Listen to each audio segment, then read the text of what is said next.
James ang in charge dito, di ba? James, ang ganda ng camera mo. Nakita ko yung post online. Congrats. Arellano? Yes. Direct James Arellano. Hi, Direct. Father James. Ito kinakabahan. Take naman to. A pleasant afternoon mga kapamilyas. Ako po si MJ Felipe and we just witnessed another contract signing. Kinakabahan na mo siya.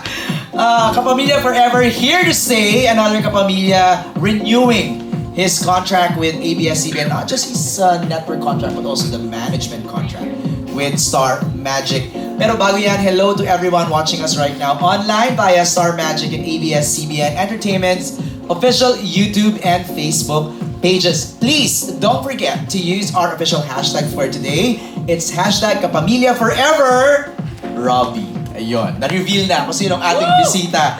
Marking yet another important chapter in his impressive career as one of the country's most beloved TV hosts. Ngayong hapon, we'll get to catch up with him and hear what is next. Kasi gusto ko rin malaman yan. What's next? It's time to bring him, the one and only Mr. Robbie Domingo. Let's go, MJ. Hello. Ang kinakabahan, that's the first question. Siguro sanay ako na may cue cards and mic. Usually being on top of the show, you know, in charge, being in command. Okay. Pero ngayon, this is unfamiliar territory. It is familiar to you. Medyo ano lang. May tinatago ka kasi. Wala Ano akong lang? tinatago. Wala. But I wanna say hi to our Yay! friends from the media. Hello. Hello po. They're all here. They're recording everything. Diba? Thank you. Because they want No, to Mix, I'll do document this. all your Nako. answers. Okay. For the record, ilang years na with ABS-CBN? 17. So you started 2008. 2008. Wow. How does it feel? 17 years. 17 years, it feels it's so fast. I had an event a while ago. I'm not sure if I can disclose it yet, no. But it was a partnership with ABS-CBN and another entity, no. I heard about that. A big one. A red carpet event. Yes, and I saw our former big winner, EJ Falcon. So it reminded me of what happened during our batch. So parang, oh, grabe, EJ, ang dami na nangyari. Dami na nangyari sa buhay natin. But we always come back to that moment when we were housemates inside the Big Brother house back in 2008. And it just brought so much joy para sa amin. Okay, ganito pala yung nangyari. And now, iba na yung roles namin sa buhay, but the memories, you know, are gonna be there forever. But it will bring us so much joy pag ni-reveal mo sa amin what is next. Kasi yun din yung gusto namin malaman. Now that you signed and renewed your contract with ABS-CBN, what's next for Robbie? Ano yung mga next projects na gagawin mo? Right now, you're doing what? Currently, I'm doing ASAP and Idol Kids Philippines. That's right. You'll be part of ASAP in England? Yes. Okay. Yes. If I'm not mistaken, the grand finals of Idol Kids will be on September 27 and 28. Okay. And That then- weekend. That weekend. And then after that, the big announcement came na during the big night. There's another season of Pinoy Big Brother. Ooh. And it's gonna be another collaboration with Kapuso Network. And if I'm not mistaken also from what I heard, it's gonna be this year. It's gonna be this year. It's sooner than what everyone thinks. Okay. So, ang ginagawa mo right now lahat is hosting. Mhm. Wala nang venture to, ayaw mo nang balikan yung acting era mo? Parang baliktad. Ayaw ako balikan ng acting. Okay. After what happened, I guess. Okay. Eh yung Giger Boys era mo, ayaw na rin balikan. I think slowly. Grabe yung mga tawa ng mga nandito sa Oo nga eh. Na-hurt ako. Nakaka-insulto. Na-hurt ako. That's going to be the Namimiss mo ba? Can you sample ka nga? Ha? Giger Sigurado Boys. ka ba? Ano mo, may mga dance moves ka pa ba? Buhay pa ba dyan? I think pareho tayo ng dance moves. Ganun na ginawa. lang. Ganun. Ganun na lang. Ang tawag dyan ay uga-uga. hindi na siya moves talaga. But slowly, I think ASAP, during one of the tapings na ginawa namin for ASAP, natuwa sila dun sa isang production number. And then they want me to go to, to have rehearsals every now and then. So babalik ka nga sa era na yun. But not so much. Not so Maybe much. yung mga Pacanto Boys style ng sayawan. Okay, gets. And I have to thank Emilio for that one. Thank you so much, Emilio. Siya may pakana. Siya yung dahilan kung bakit nakita nila, magaling si Robbie I love you, Emilio. May ganun na. Before I ask the questions here from our friends from the press, meron ka bang feeling ngayon na parang, kasi I see that like Emilio, di ba? So parang we have more young hosts coming in. Do you feel like being the kuya now? Nasa ganun ka na bang stage? I think even before Emilio pa, with the new batch of mixed VJs back then, like 2018, 2019, sila Charlene, di ba? Yan. I felt like a kuya, and it's really a commitment to pass on the knowledge that I have received from Kuya Luis, from Bianca, from Pili and Ate Tony before. I had that certain drive then to tell them na, guys, ganito yung kung paano gawin yung mga shows sa ABS-CBN. So, if you want, I can teach you. You were the Emilio in that era. Yes, Diba? yes. During the golden years, I have to say, personally, the golden years of Mix. Yung time nila, Iya, Nikki, Luis, Karel, Hart, yan. That was the time na pumasok ako, and then I was just hungry to learn. Right. Para ka lang sponge, absorb ka na absorb. Na, ma-share ko lang po kasi Robbie and I, we've been talking a lot about, his hosting and all the projects that he's been getting with ABS-CBN. And the reason why I asked na he's being the kuya already because I feel like he is already there. Kasi nagkaroon na rin po talaga ng time na parang he's getting a lot of flack and bash about, getting all these hosting projects. But in reality, si Robbie na po kasi talaga yung nandoon. I remember that discussion. Diba? It was just in that hallway. Parang sinasabi ko kay Robbie na people need to realize that Robbie is no longer the young host na nagsisimula dati. Na parang he's now one of the reliable and most bankable hosts that we have. Thank you. Oo. Kasi nag-graduate na rin sina Billy, sina Luis, they're on a different level already. So parang, kasi nabasa ko rin yung online eh. Yeah. And, Robbie and I would talk about that. But I always tell him na, not naman be bothered by it, but, you're in that state already talaga. Yeah, the launching pad of that conversation was that barrage of comments online. And, syempre, people would tell me, basahin yung mga comments. They don't matter. But to me, every comment matters kasi syempre, I have to listen to what the audience says and watches and hears, ganyan. So, a series of comments like, sana naman? Bakit ko na naman? Wala na bang iba? Ganyan. And then, I was so tempted to answer, but I consulted with MJ. Huwag na. Kasi, baka meron nga, pero hindi pa handa. Or, baka ayaw. Right. So, sinong kukuha? Saka darating yung time that Robbie would elevate na rin. On a different league, on a different level. Pero sana wag muna. Kasi kakakuha ko lang ng loan. Yun lang. Kaya, blessing pala tong contract signing natin. Super. Thank you, ABS-CBN. Okay, eto na. Basahin na natin yung mga questions for you, Robbie. Okay. Una from Hannah Malorca of Inquire.net. Hannah is here. Asa si Hannah? Okay. From Miss Earth to other hosting gigs, I notice na you've always been consistently loyal with the projects you've been taking on. Gaano ka-importante ang loyalty in your line of work? Not just in my line of work, also personal. Especially when I got married. Loyalty is one of the top things that I value. And to me, all the more reason that you become loyal because you believe in the values of what you're part of. I'm a big fan of Miss Philippines Earth kasi it's a beauty with a purpose, di ba? And to stay with ABS-CBN is one thing, but to believe in its in its core and its commitment to be in the service of the Filipino is another. When we tape shows here, when we deliver spiels, when we do events, it's not really for the pink slip or for the glory, but for, elevating the standards for the Filipino people. And that's how I see things.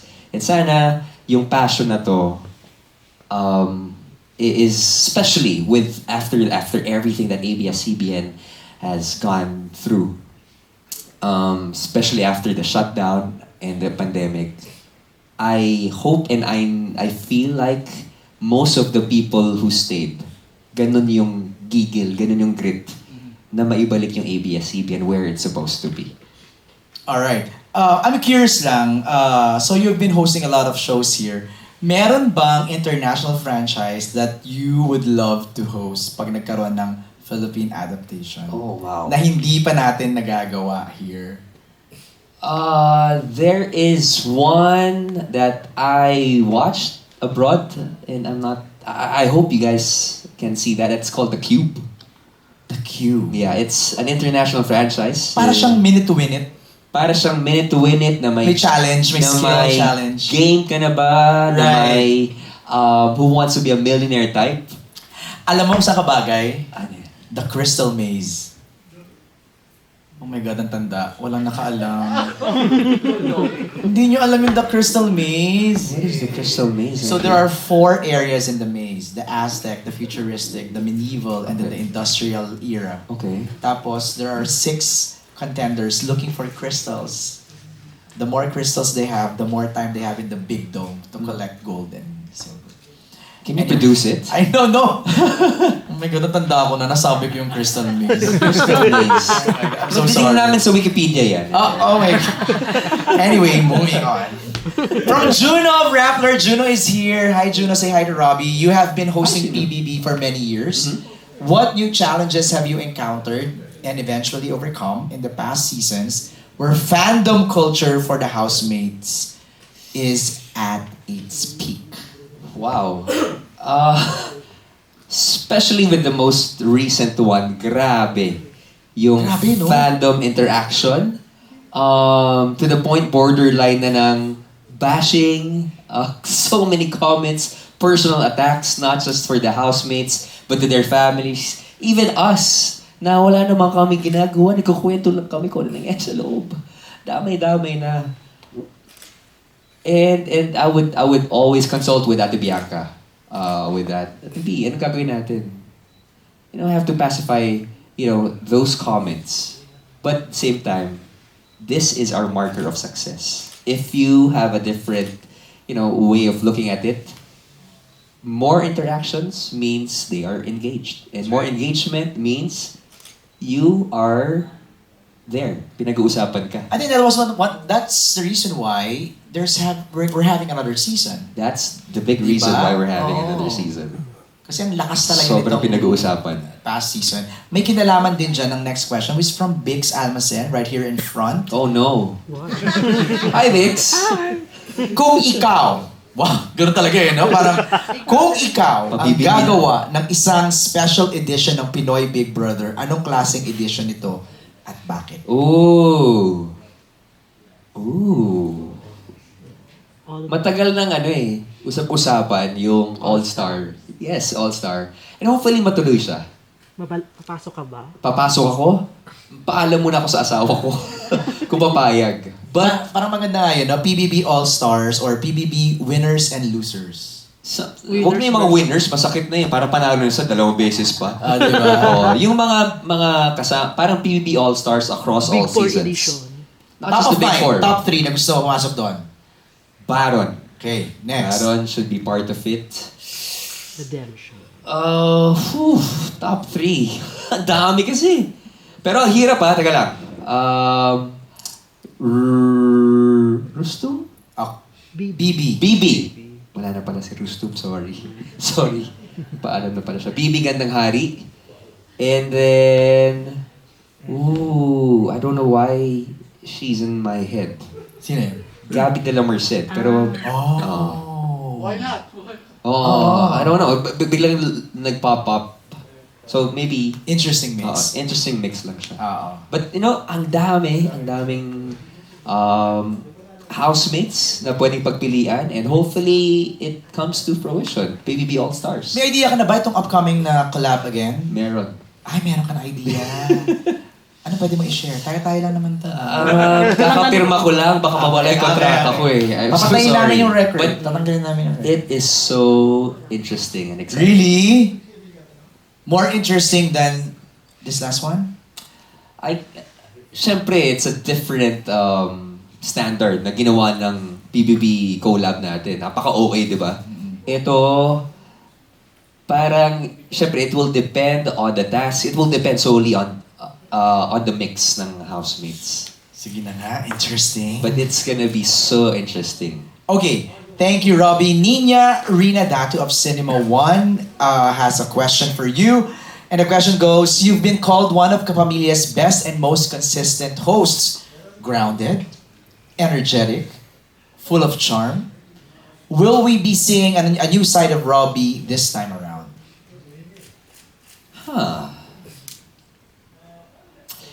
I hope,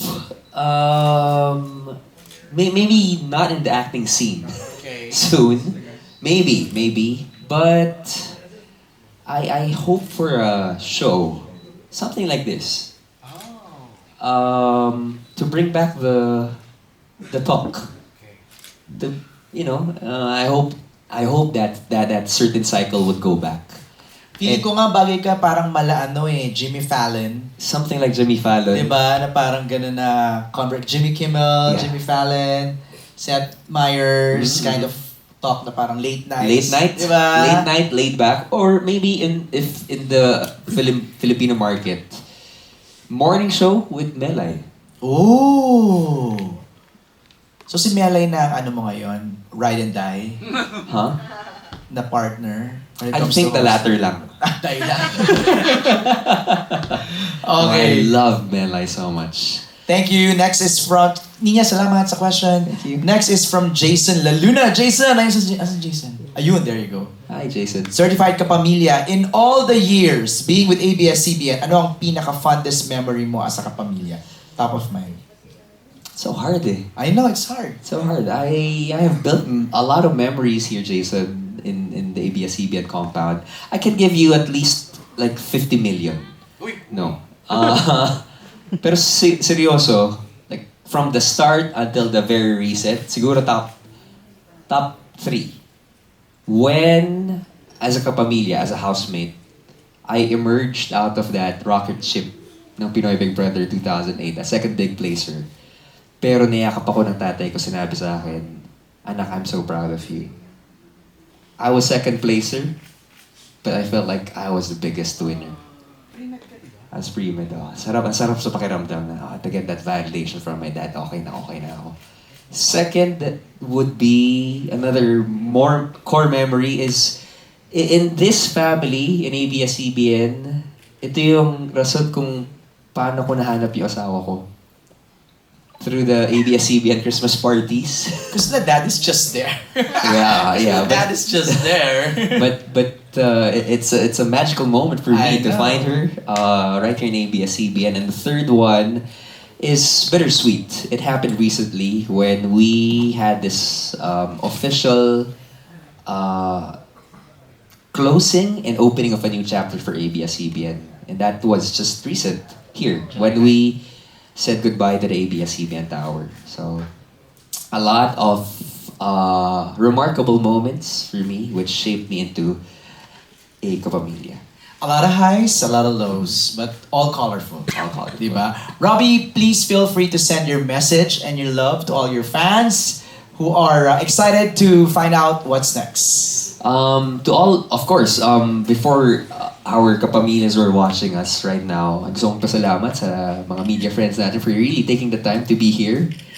Alam ko, ang dami pang mga kapamilya na antabayanan, pero thank you for sitting back and listening to my story. And that is what we're about to do in the coming years, to share more stories of our kapamilya because you guys deserve the best. So we will be preparing a lot of meaningful and colorful stories for you to enjoy. And that is what we do as part of our commitment to be in the service of the Filipino. Alright, thank you, Robbie! Thank you Thank you. mga pamilya for joining us. Marami pa kayong aabangan sa mga susunod na araw, kaya stay tuned. Bye, everybody! Bye.